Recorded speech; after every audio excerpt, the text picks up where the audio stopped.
ఆగ్రహంతో దిగొచ్చిన కెనడా ఖలిస్తానీ ఉగ్రవాది హార్దీప్ సింగ్ నిజ్జర్ హత్య కేసు సహా మరే నేర చర్యల్లోనూ భారత ప్రధాని మోదీ సహా ఆ దేశ అత్యున్నతాధికారులకు సంబంధం ఉన్నట్టు ఎలాంటి ఆధారాలు లేవని కెనడా ప్రభుత్వం స్పష్టం చేసింది.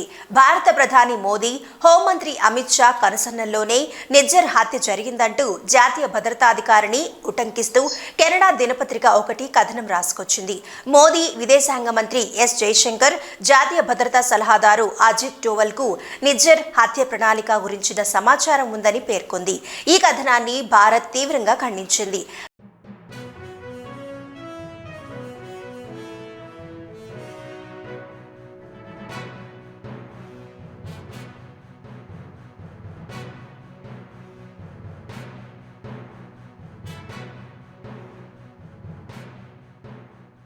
తాజాగా ఇదే విషయమై కెనడా ప్రభుత్వం స్పందించింది.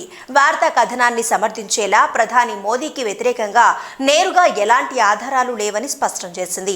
ప్రజల భద్రతకు ముప్పు పొంచి ఉన్న వేళ అక్టోబర్ 14న రాయల్ కెనడియన్ మౌంటెడ్ పోలీసులు అధికారులు కెనడాలో అసాధారణ చర్య తీసుకున్నారని, భారత ఏజెంట్లు కెనడాలో పాల్పడుతున్న నేర కార్యకలాపాలపై బహిరంగ ఆరోపణలు చేశారని పేర్కొంది. అయితే ఈ కార్యకలాపాలకు సంబంధించి భారత ప్రధాని మోదీ, మంత్రి జయశంకర్ కానీ ఎన్ఎస్ఏ అజిత్ డోవల్ కు కానీ సంబంధం ఉన్నట్టు కెనడా ఎప్పుడూ చెప్పలేదని వివరణ ఇచ్చింది. దీనికి విరుద్ధంగా ఎలాంటి కథనాలు ప్రచురితమైనా అవన్నీ ఊహాజనితమేనని స్పష్టం చేసింది.